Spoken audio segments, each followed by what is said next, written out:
This is the Build a Vibrant Culture podcast, your source for the strategies, systems, and smarts you need to turn possibility into purpose. Every week, we dive into dynamic conversations as our host, Nicole Greer, interviews leadership and business experts. They're here to shed light on practical solutions to the challenges of personal and professional development. Now, here's your host, a professional speaker, coach, and consultant, Nicole Greer. Welcome, everybody, to the Build a Vibrant Culture podcast. My name is Nicole Greer, and they call me the Vibrant Coach. And I am here with another fabulous guest, Dr. Amy Climer. And let me tell you, me and Dr. Amy Climer have been hanging out for many moons at the National Speakers Association and, of course, our beloved local chapter, the NSA Carolinas. And Amy has given birth, I'm sure it was like birth, to her new book. Everybody take a look. Look at the YouTube, everybody. Deliberate Creative Teams. This is her little baby, and we're going to talk all about it today. And here is the subtitle, How to Lead for Innovative Results. And hello, people need to lead for innovative results, or you're not going to stay in the marketplace very long. So let me tell you all about Dr. Amy Climer. She teaches teams and organizations how to increase their creativity so they can maximize innovation. She works with forward-thinking organizations such as the Mayo Clinic, Stanford University, and the U.S. Department of Homeland Security. Isn't that good to know Dr. Amy's on that deal? All right, I can sleep at night knowing she's part of that. Amy is the author of the best-selling book. Let's say it one more time, everybody. Deliberate Creative Teams: How to Lead for Innovative Results. She is also the host of the Deliberate Creative podcast, where she shares practical advice and strategies to help leaders build innovative teams. Amy has a PhD in leadership and change and is a certified speaking professional. Welcome to the show, Amy. I'm so glad you're here. Thank you. It's so good to be here. Thanks for inviting me. Yeah. And so here's the thing. I can remember when Amy and I first met, we were at some, I don't know, hotel ballroom with a white tablecloth. That sounds right. And I think it was kind of like this conversation. Should I join? And I'm like, absolutely. We need you. We need you. So we just joined, and we're all just happy NSA Here we are, friends. That's years right. later. That's right. So I'm curious. I want to know, like, how did Amy get this idea to follow the thread of creativity? What triggered that inside of you? Man, there were so many, I think, just like little pieces throughout my life, especially in my 20s and early 30s. I was that friend in high school that if you said, "Oh, I'm not creative," I was like, "What? Yes, you are. What are you talking about?"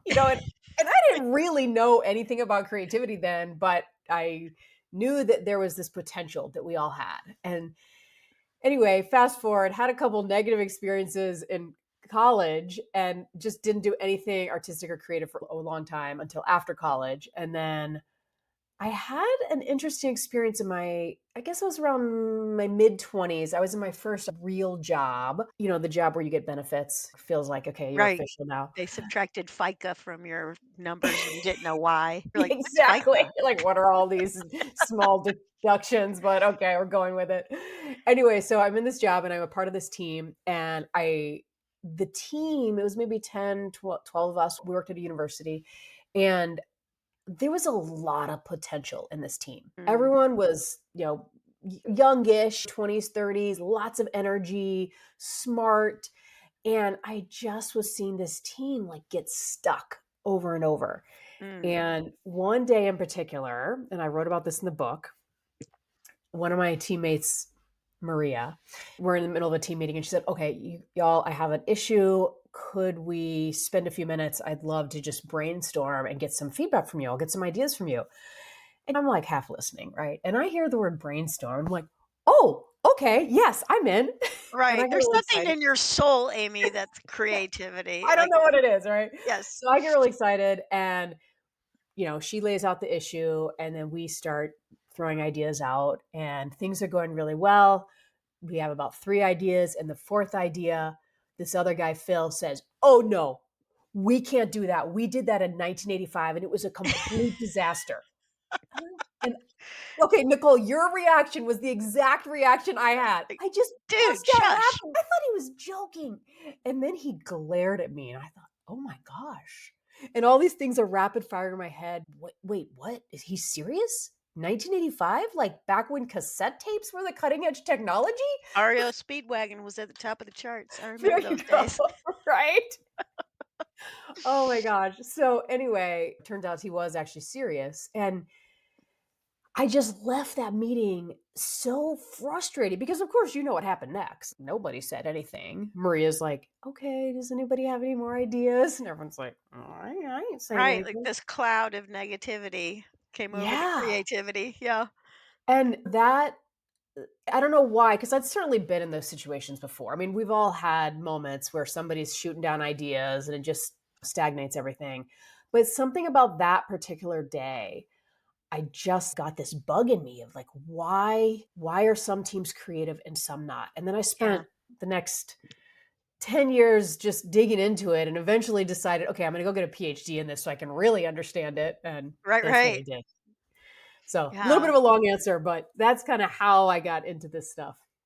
Yeah. Well, when I said I think it's in your soul, I mean, I think it is a deep thing to believe that you are. I mean, it's a belief, and belief is Yeah. deep, right? Like, I believe I'm creative. I believe I'm creative. And there's this old saying that says there's nothing new under the sun, but there's the combination of the things and the combinations of the people. And that's where the magic is. And so Absolutely. please don't miss what Amy said about she saw potential, and so getting that potential out. I mean, I think that's what leaders are supposed to be doing, getting the potential out of these employees, right? Yeah, absolutely. Yeah, absolutely. And I didn't see in this case the team leader doing that. Or knowing And how. I think that's more what it was, is lack of knowing how. I think there was a willingness, they were an engaged leader, but just didn't really know what to do. Yeah. And so good news. Amy's going to tell us. All right. So, first, let's define creativity. I love this idea of let's foundationally build. So, what is creativity in and of itself? How would you define it? So the definition I use, and this is not mine, this comes from the creativity research, is creativity is novelty that is valuable. Mm. And novelty meaning unique, different, new, original, and valuable, however you want to define it. It could be financially valuable, it could be emotionally valuable, aesthetically valuable, whatever it is, it just brings value in some way. And that's all creativity is. Creativity is novelty that is valuable. Mm. And so, why does creativity matter in our work? Why should leaders be listening to this and tuning in and going, I need to work on our creativity? Why would that matter? I think, you said this in the opening. It's so important for us to be able to respond to changes that are happening. And if we want to stay competitive in the marketplace, whatever your marketplace is, you need to be able to be creative, generate new ideas, implement those ideas because other organizations are. And what I see in my work is that organizations that are not willing or not able to make those changes, they slowly wither away and become irrelevant. And it's not always fast. It's sometimes years in the making of just, okay, the numbers on our P&L statement just seem to be declining. And there's all sorts of ways you can say, oh, well, it's the marketplace, it's the stock market, it's, the Oh, economy, yeah. whatever. Yeah, I'm so tired of hearing it's the economy. I could scream. It's been the economy since I started my business for 24 years. I Yeah. mean, it's not the economy every time, people. Yeah, right. Once in a while for like a month, you might be we able to say that. we could blame it on the elections if we wanted to, but that still doesn't do you any good. You need to be deliberate and get your creative team cooking, right? Exactly. Yeah, that's so good. That's so good. Okay, so it'll keep you in business. Okay. Absolutely, yeah, and, I think there've been moments that we've seen this happen. I mean, think of the pandemic, even though that was 5 years ago now. I certainly saw and I even saw this within NSA, I'm sure you saw this, Nicole, where some people were like, this is gonna blow over. I'm just Right. gonna chill out." And I That's right. remember thinking, they must be independently wealthy. They don't need to" and other people were like, "Oh, let's figure this online thing out, like, right now." And it That's was right. just so fascinating to see how people responded, and that was within our association, but also just within businesses. Just looking at I live in Asheville, North Carolina, and we have some really good restaurants. Yeah. And some of FYI, them write that down. You need to go to Asheville, North Carolina. that's right. We have multiple James Beard winners. It's really Oh, actually so cool. good. But some of them made changes quickly. They were able to be creative and come up with something new. And then others like, yeah, we don't do takeout. And well, a year later, who's still in business? That's exactly right. Yeah. Yeah. And when you're saying that, I'm just thinking of I ended up working for Duke Energy during the pandemic. So talk about getting creative. They're like, "Do you want to be a technical trainer?" And I was like, "Yes." Yeah. It's like, why not? And then you find out that you have this brain that can Yeah. do a lot of different things if you Oh, challenge it. that's cool. Right. So I taught SAP software all during the thing. But anyways, we were going to go to Raleigh on this thing and be all masked up and gloved up and do all these things to go talk to these people in person to get distributed computers or whatever. But we went to a place that was a restaurant in Raleigh, and the gal was like James Beard chef. I wish I could think of her name right now. But like she had done exactly what you said. She had put a tent out front and she Mhm. figured out how to put stuff out on a table, and then she'd hold up a sign, said number 12, and then you pulled up, got your pat thing, and went on. I mean, she was genius, Amazing. right? Yeah. Yeah. So good. So good. All right. So, should people feel a sense of urgency about innovating? I mean, the first chapter in your book says you need to innovate now. So, why should we have this sense of urgency? Yeah, I think you don't need to freak out about it, but I do think you need to understand how innovation works. And that's the biggest problem that I see with my clients and just business owners that I talk to is they get that it's important, but they don't really know how to do it. Or they say they're like, oh yeah, innovation's important to us. But then I ask them, what are you doing to be innovative? And they actually can't answer that question. And That's I right. ask them, what's your process? What's the creative process you use? And they look at me like I have two heads. I don't know what you mean. Right. We get in a So room and spitball things on a flip chart. Yeah. yeah, and there's more to it than that. And Right. so I think that if anything, there's an urgency to learn the process, learn how to be creative. That's where I see the real issue. Yeah, yeah. And so leaders sit down, they put together their budget for the year, and then what strategies will make this budget happen. And I think the creativity strategy being deliberate is probably MIA. Okay. So, Amy, you work with people to incorporate this into their daily rounds, their yearly strategies. How do you incorporate that in? So the work that I do is I usually come in and we start off with a training and then if depending on the organization might do some long term consulting with them, whether it's 6 months or a year or 2 years. But in that initial training, what I'm doing is teaching them this process and I lay this out in the book and we can get into it if you want. I want to. And all right, let's do it. So what I figured out, and I did this research, oh gosh, probably finished it like 2016, so about 10 years ago. And I identified three elements that teams need if they want to be creative together. And this was answering that initial question I had from that botched brainstorm session. And I wanted to know why are some teams creative and some aren't. And so I figured out there's these three elements, and we can get into them. And I have a visual for those of you who are Oh, watching. so Um, good. so it's basically a simple Venn diagram. Let me pull this out. Looks like this. So Venn diagram, this is the deliberate creative teams. Three things you need: clear sense of team purpose, Yeah. strong team dynamics, and you need to know and use a creative process. And some of these maybe are fairly obvious, like we talk about purpose all the time. I feel like, collectively in the Right. world of Mission and all those. Yeah. exactly, right? Now, the difference is this is the team purpose because I focus a lot on teams. There's kind of that organizational level, but then teams are really what make up the work of an organization. And a lot of times there's a very clear mission or vision or purpose, whatever the word they're using there for the organization, but then not for the team. And so it's important to identify that. That's And so probably, just let me pop something in there real yeah, quick. So yeah, you mean there's the sales team, operations, marketing, finance. So those teams, right? So exactly. really every team needs to have their own team purpose. I absolutely love that. Yeah, and it doesn't have to be this like beautifully crafted statement, but just Right. something that team members know. Why are we getting together every week or every other week? And what are the things that are in our lane and not in our lane? And when you know your purpose, it helps you make better decisions. So, team purpose, of all of these, it's probably the simplest, maybe the most straightforward one. Hmm. And then there's team dynamics. which the three that really come out maybe as most important for creativity is trust, that we have at least a moderate level of trust with each other. And I trust that I can throw ideas out on the table and I'm not going to get smacked down like I did in that meeting where the guy was yelling at me. Right. So, trust, communication, obviously, we need to be able to communicate well Mhm. internal to the team as well as external. So, if we're only doing one or the other, it's imbalanced, but we need to be able to do both. So, trust, communication, and then a type of conflict called creative abrasion.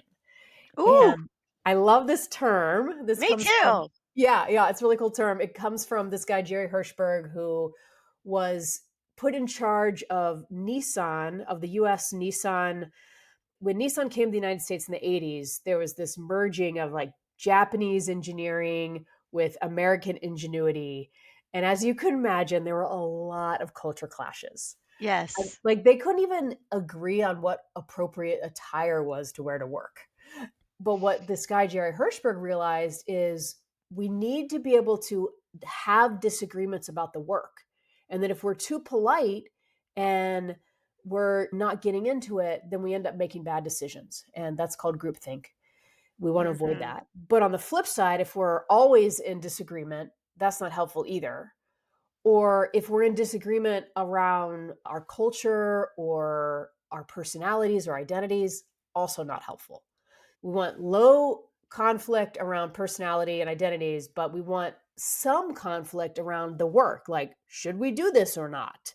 That's a good thing to get into a debate about. And if a team has a high level of trust and they communicate well, that works fine. And there's not any ill will there with that type of Right, and it conflict. sounds like you gotta leave your ego out in the traffic to get run over, because that's the part where I think the trust kind of withers is like, "Well, I think Amy's out to get me," and that's like your ego talking to you saying, "Be careful," or Yeah. whatever, and so you need that ego out, and then it's no problem. "I think this," and Amy's like, "No, Nicole, think about it like this." She doesn't mean it personally. It's not a personal attack, which I think Right. that guy was sounded like he was personally trying to tell you ladies that the idea was stupid or something. We Hmm. tried it before. Hmm. Okay. All right. So I love what you're saying about you got to have communication, you got to have trust. And then the third one, tell me the third one again. Creative abrasion. Okay, everybody write that down. Start your meeting. Today we're going to have creative abrasion. See what happens. I know. It's such a good term. So that all falls in this like team dynamic circle. The third circle of the Venn diagram is team creative process. Mm, And this is what's the process that you're using to actually be more creative together. And this is where most teams are like, wait, what? Process? What does that mean? And so there's this process that I teach called creative problem solving. And it is just that it's how to solve problems creatively and look at them from a new angle, a new perspective. And so that's a big thing that I get into in the training is we go through this Venn diagram, get into the process, and then sometimes if needed, then I'll work with them long term to really infuse this and implement this in an organization. yeah. Can you tell us a story of like a team you worked with? What's rolled through my brain a couple times, and I don't know if it's correct or not, but didn't you work with the city of Asheville?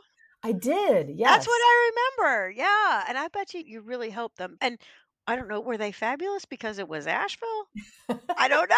I mean, so I'm It, curious. Maybe there's a story you could tell us about how you took them through a problem. Sure. Yeah.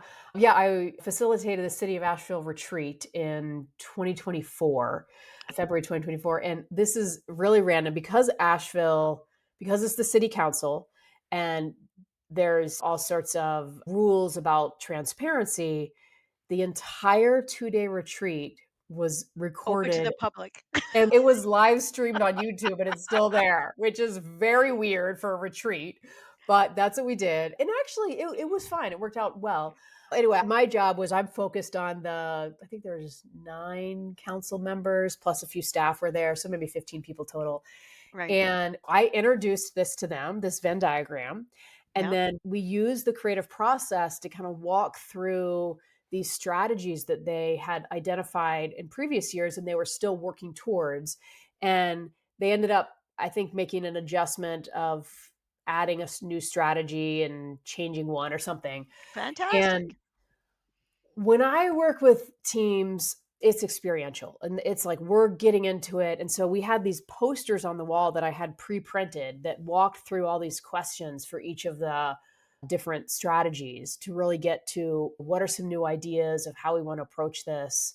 And it was really great. Like the conversations that the council members had with each other were high quality. Like they were really getting into some good conversations. It's a little bit weird, I think, with the city council, and I'm guessing it's like this in most places because everyone's elected into their position. I think in the Right, grand right. scheme of Nobody chose these people based on synergy or personality or skill sets. It's all just this elected right. thing. Oh my goodness. Yeah, like they and so because they're elected, they're also thinking about re-election, which because this was a live stream that kind of in some ways changed the dynamics a little bit, and there was moments where I'm like, "Wait, why are you saying that?" And then I realized, "Oh, they're getting a soundbite for the paper." Okay. Right, Created right, right. this So it sort of might not have funny. as been a pure a process as you wanted it. Exactly, exactly. But in the end, there was a lot of clarity, and that was one of the things they were really going for is they wanted more clarity, especially the staff, because the council comes up with the big picture plan, and then the staff's job is to implement the plan. That's right. So they got more clarity and had some new ideas, some new perspectives. I don't remember an exact idea that came from it, but you could go watch the YouTube video. Yeah, that would be All fascinating. I 16 would hours of it. okay, very good. 2 day it was a 2-day retreat, by the way. All right, yeah. Okay, well, tell us then a story of maybe more of a corporate kind of thing Sure. where you got in there and you worked with the team, they had a problem, and then bang, they figured it out through your Yeah. process. So I recently worked with a global manufacturing company that makes all sorts of products, a lot of chemical engineering. They make bleaches, they make soaps, they make all the soaps that are used at McDonald's, behind the scenes, like the dish soap and that kind of thing. It Mhm. was a great company. I really enjoyed work with them. And they had two plants that I work with in Greensboro, North Carolina, and Joliet, Illinois. And I worked at the Greensboro plant first, and we did a full day training with about 50 of their staff. Nice. And the day before, I said, "Yeah, I want to come in and tour the plant." For one, I just think manufacturing is so interesting. Oh my gosh, and isn't it genius when you It see is. It's how so cool. all of these things came together? Yeah. And then I Crazy. also knew it would help me do a better job if I understood this. So, anyway, we're touring the plant, and one of their challenges that they had, the reason they brought me in, is the plant as a whole is maybe at a 50% productivity level, which means that of the potential productivity they could get, they're only at about 50%. So I was like, okay, well, I'm guessing 100% is not realistic. What is realistic? And the person I was working with said probably about 80% would be like dang awesome. Because, there's Right, always going to be moments where the plant's down, like a line is right. down or The something, soap or, machine is broken, and we have the electrician coming to work on it. Right, exactly, right. right. So I said, okay, what if your plant got 10% more productive, went from 50 to 60%?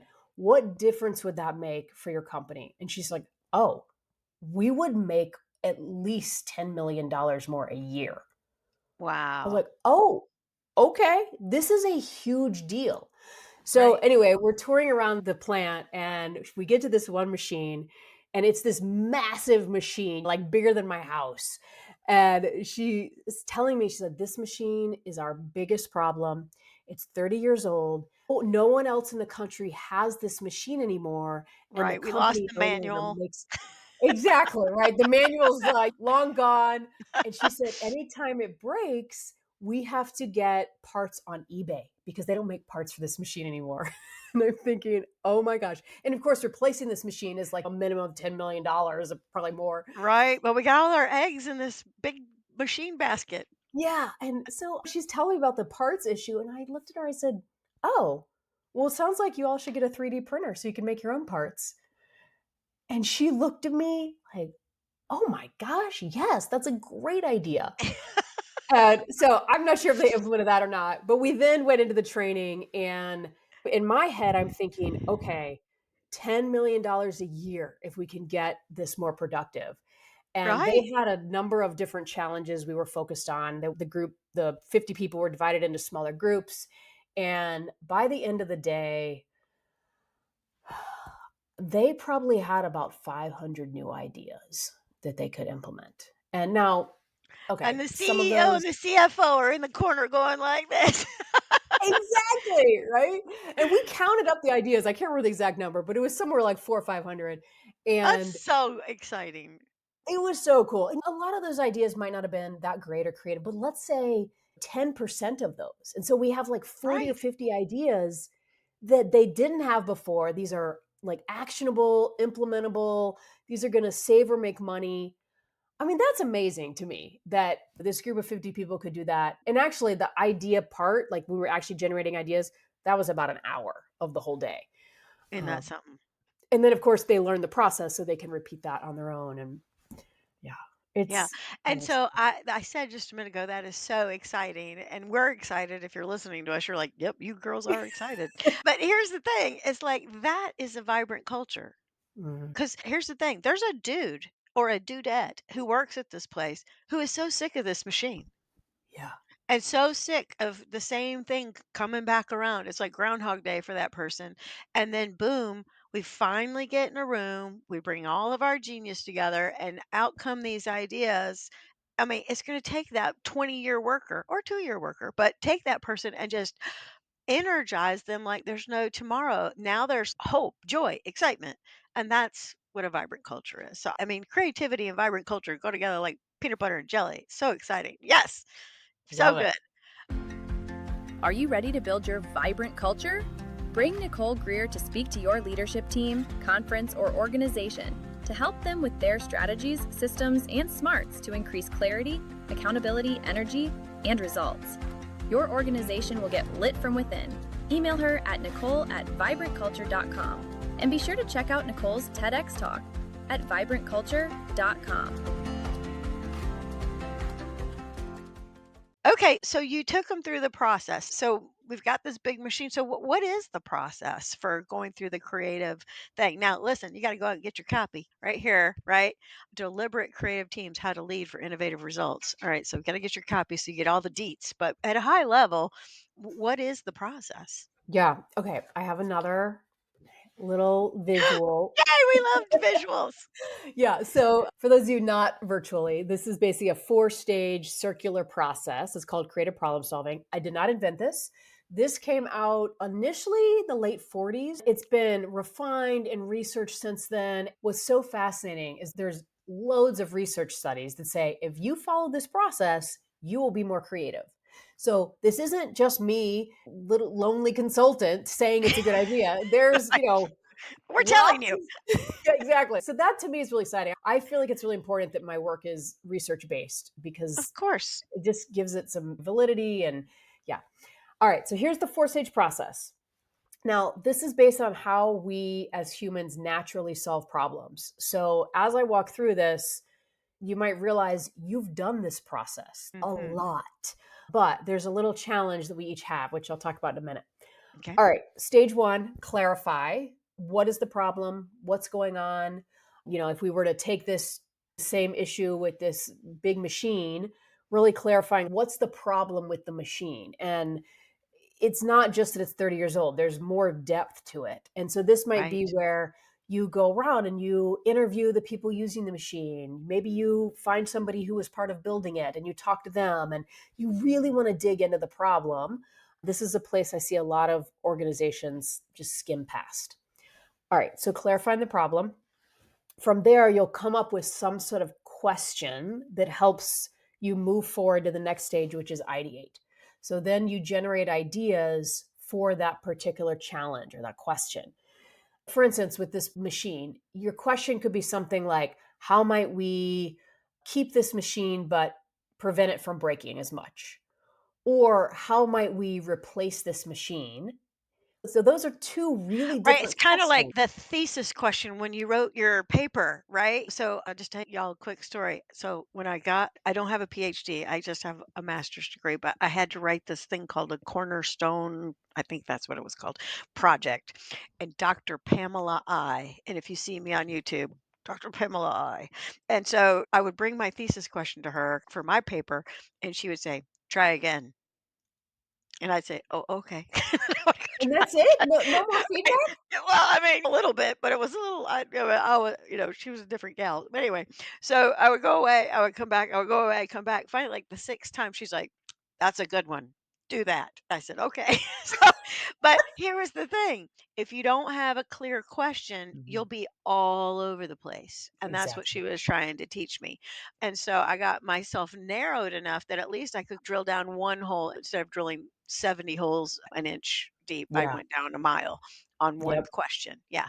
I love it. That's a great example, and that's it. It's like you wanna make sure I think 2 things. 1, the question is actually asking what the problem is, because Right. sometimes you don't clarify, and then you're solving for the wrong problem.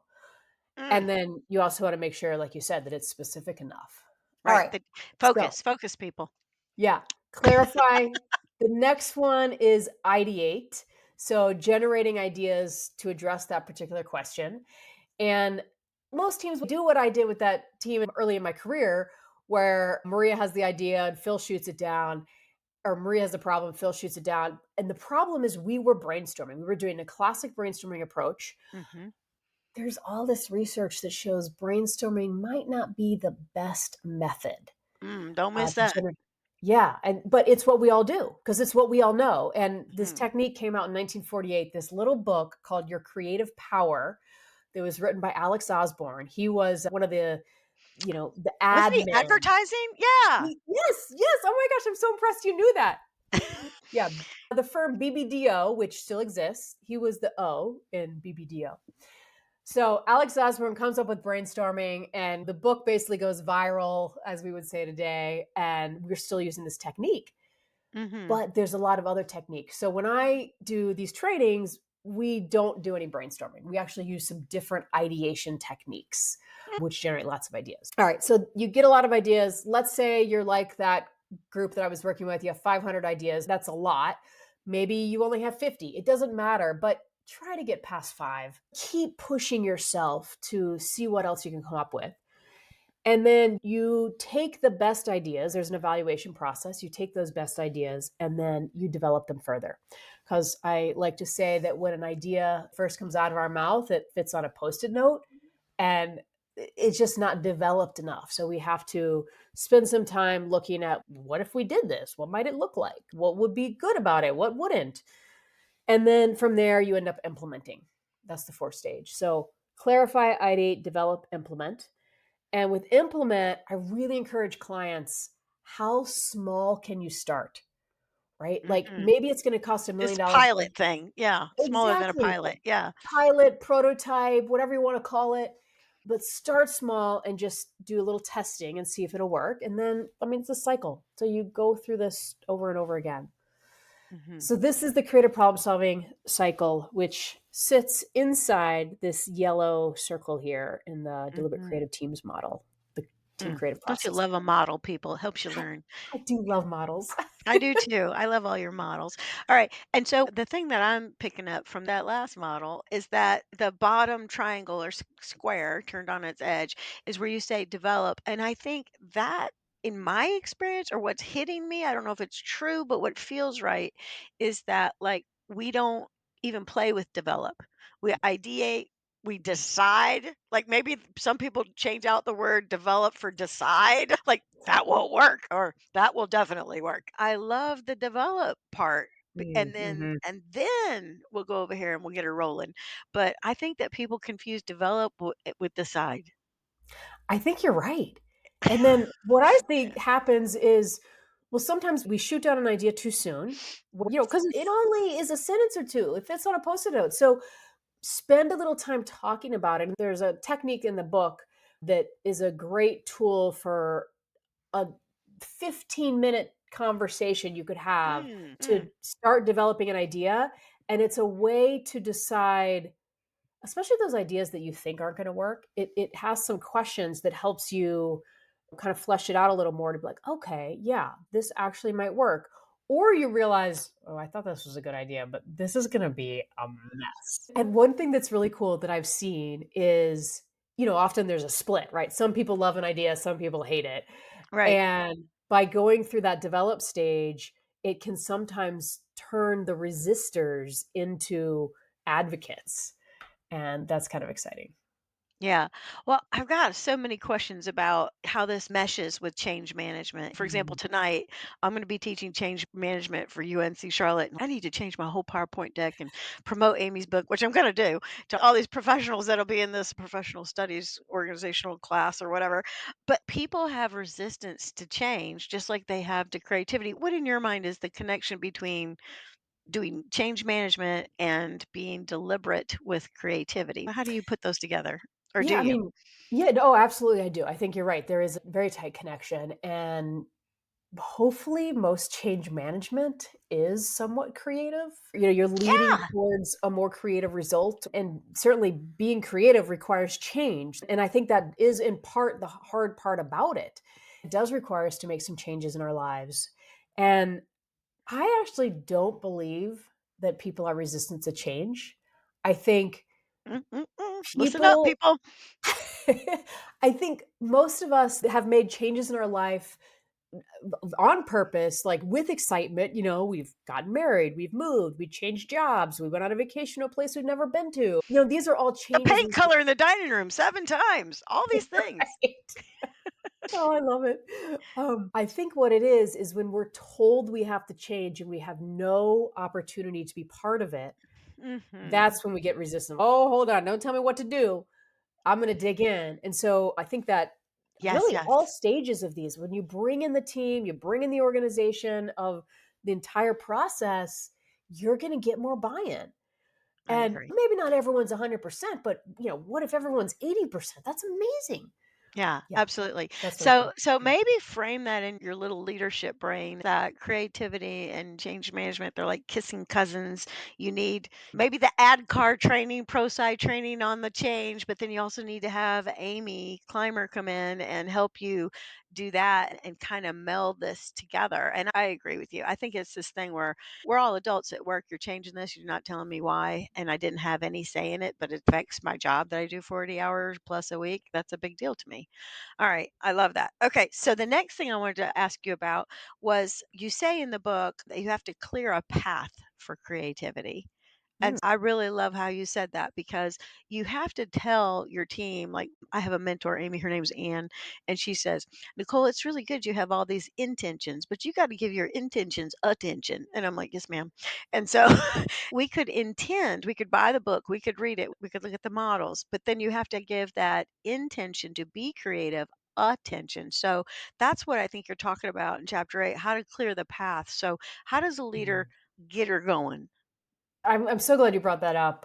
One of the things that just breaks my heart, I sometimes see with clients, is we're in this ideation session, or maybe at this point, we're kind of evaluating the ideas, and someone says, "You know what? This is a great idea, but we can't do this. It's going to be so much work, and I don't have the capacity to do it."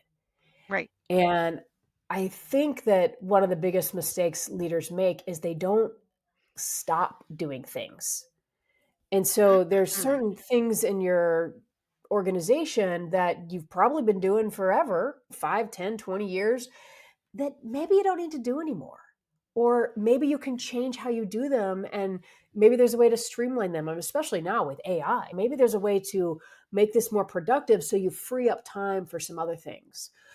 And I think that's one piece, stopping certain things, whether it's an initiative or a product or project or whatever it is, so that you can make space for something else.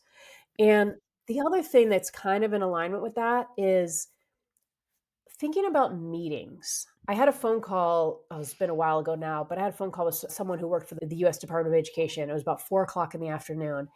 And we were talking about doing some work together. And she made this comment and she said, Amy, this is my 15th meeting today. It's insanity. I was It's like, what? insanity out there. 15? Forget it. I don't know about you, Nicole, but I use this tool called Loom a lot with my assistant. Uh-huh. Oh my gosh, Loom. Everybody write that down. Do Go you get it. use this? Yes, yes. Yeah. And there's another one called Bomb Bomb. There's a whole bunch of them. Yeah, and it's this very, very simple video tool where I can record a video and send it out, and I don't have to upload You don't anything. have to write anything down or use punctuation. Yeah, but by using a tool like that, I can have fewer meetings and I can often get the information to the person quicker. And so I Right. think just taking a look, what can you let go of? What can you change so that not everyone's at every meeting? And are there some products or projects that you can sunset? Because that will then free up more time for your team members to be creative because it does take time. Absolutely. And I just had a gentleman on the podcast, and he was all about innovation as well. And he just talked about the old Google story of 20% time. Just how Google told people, was it 10% time or 20% time? You probably know. I think it Well, was actually, 20. it's funny you say this. I was just at a conference last week. It was the Southern Oregon University Creativity Conference. And What? yeah, it's this very unique conference. I sort of joke it's the most uncreative creativity conference because mostly what's happening is all these researchers come together and they're just sharing their research.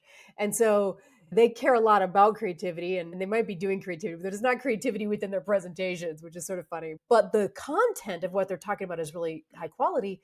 And I went Yes. to one session that was it brought up the Google, I think it was 20% time. I think it's And 20%. Yeah. yeah, and it was like, where is this now? Like, I don't think they're still doing that, or if they are, they're certainly not talking about it, and it may be just kind of like woven in, maybe not as explicit as it used to be. Oh, but Um, explicit's good, I think. I agree. I agree. So I'm not sure if they're still doing it as much. I think it's a great idea, though. I don't know that it always works. I think it's something you'd have to really protect for it to work Hmm. well. Hmm. Yeah, and when he was talking about it, he's like, "Well, that's how they came up with Google Earth and the Google Mail and Mhm. the Google Docs and the Google everything." And I was like, "Wow, what would happen to your company?" But I love what Amy said about what do you need to stop Yeah. doing?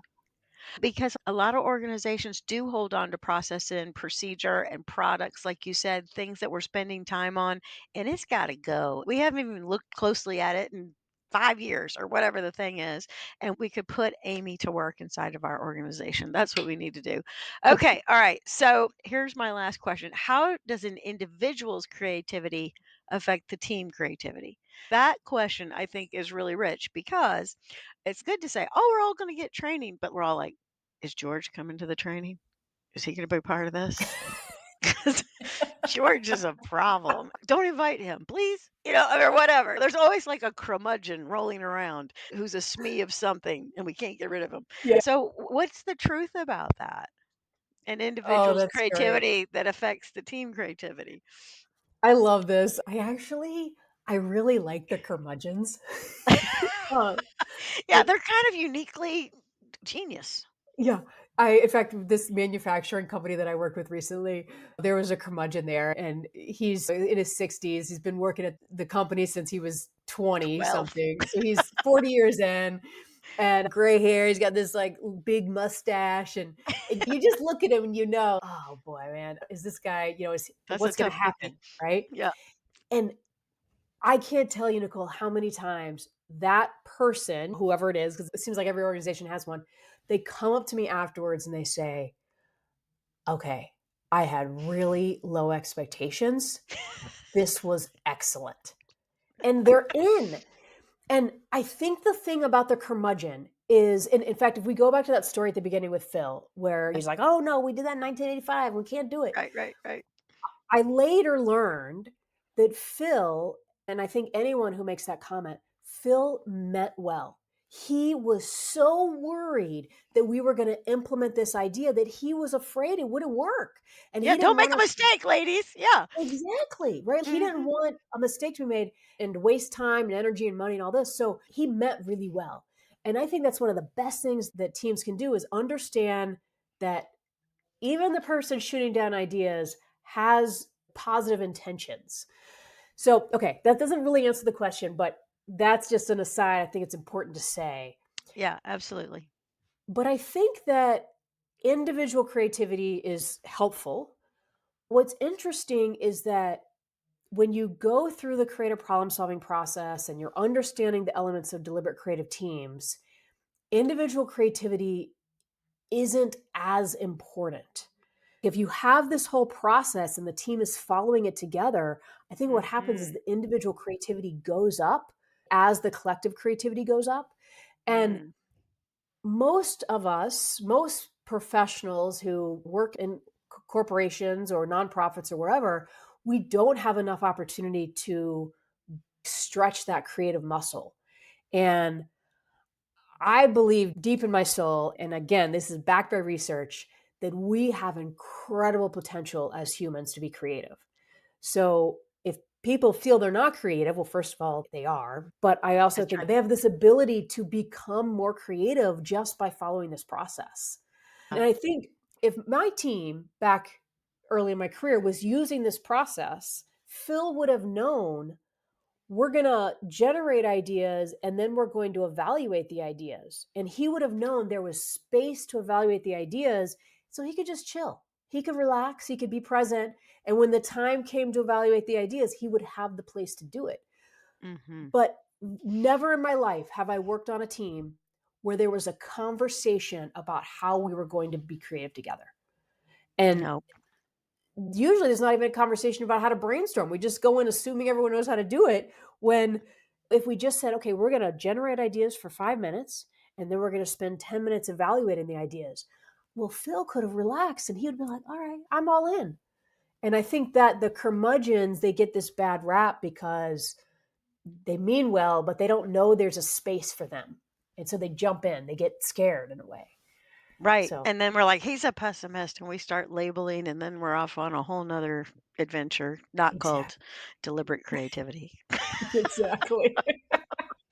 Oh my goodness. Well, it has been so good to have you on the Build a Vibrant Culture podcast because don't miss what she just said. She said this person gets more creative and the other person kind of comes along for the ride. The team rises and it lights up. It becomes vibrant. There's all this juice moving around. Oh, so good. All right, everybody, please go out and buy this. Deliberate Creative Teams, How to Lead for Innovative Results. That's what you need. Work the process and get your three circles together, your team purpose, get all that going. Yeah, I think this will change people Mm, for the good. And you probably need Amy to come in and get you off on the right foot. Yeah, she's a thank pro. you. She knows what she's Well, talking about. thank you, Yeah. Nicole. I really enjoy our conversation. I love your questions. They're spot on. It's Okay. great. Well, oh, people are going, does she have one final quote, one nugget to leave us with? Do you have a nugget? You could just drop this nugget in here. Here's what I'm saying. All right, here's the final nugget. This has Okay. become my mantra in life, especially when it comes to creativity, and it's this: be deliberate to be creative. It Hmm. will not happen by accident. Your team won't magically become creative unless you do the work. So be deliberate to be creative. So good. All right, here's what you do. You call Amy. It's on her website. It's Climer Consulting. Do I have my story right? Yep, climerconsulting.com, and Climer is spelled Climer, no B. Okay. Very good. And she's on the LinkedIn. Put Amy Oh yeah. Clymer in there. She's on the Instagram. It's her name. And she's on Facebook at Clymer Consulting. And also she's hanging on the X. Okay. But we're Oh not sure why they yeah. call it X. I don't know how I mean, creative that the was. account's there. I don't really do much with it, but if that's Okay. the best way to reach out, that's fine. That's right, because she does get an email that says somebody said something. Okay, good. And then, of course, her book is available on Amazon, and you want to get the book. And last thing, tell us, can you give us a minute on Climber cards, another Sure. resource you have? Okay, this was your first major creative tool you put together. It dovetails. Okay, Yeah, absolutely. So I created this deck of cards. They're called Climber cards. there they And are. I created this back in 2012. Actually, they were funded on a Kickstarter campaign, which was a really cool experience. Nice. And so they're the size and shape of a typical deck of playing cards. And I'm going to show you these, but also explain them. So on one side, there are all of these images of just different pictures. They're all watercolor paintings I did. So there's an iron Mm, and a earthworm and a eyeball and a cloud and an elephant. And there's all sorts of different drawings. And the way they work is you spread them out on the table and you ask the team a question. And so you might say, maybe you want to get started talking about your team purpose. And so you spread out the cards and you say, pick a card that represents what you think our team purpose is. mm, And then Everybody picks a card. It doesn't matter which card they picked. They pick a card and then they go around and share and say, well, I picked the birds on the wire because whatever the reason is of how this image is a metaphor for team purpose. And Yeah, it doesn't matter what card they picked. What really is helpful is the conversation that comes from it. that's right. And any question you could think of, you just start it with select a card that represents, and then you And you'll follow be with the question. shocked what people say That, because yeah, they that's are innately creative. yeah. And what's interesting is it helps people focus, it helps them get more specific, and they do go deeper than if you ask the same question without the deck of cards. So, Yeah, yeah, because we're they're really visual. And FYI, we're visual, we're kinesthetic, we're audio, we're all three. So Dr. Pamela I exposed to us that the whole thing was debunked about how you have a preference. You use all three. Is that what you understand too? that's my Dr. Amy understanding as well. Clymer? Yeah, yeah. See, these Yeah, doctors, they're important to have in your life. we All try. right, well, it's been another amazing episode. Please call Amy and get yourself going. Get innovative, stay in business. That's good advice and be an awesome leader. Your people will thank you. Thanks, Amy. Thank you, Nicole.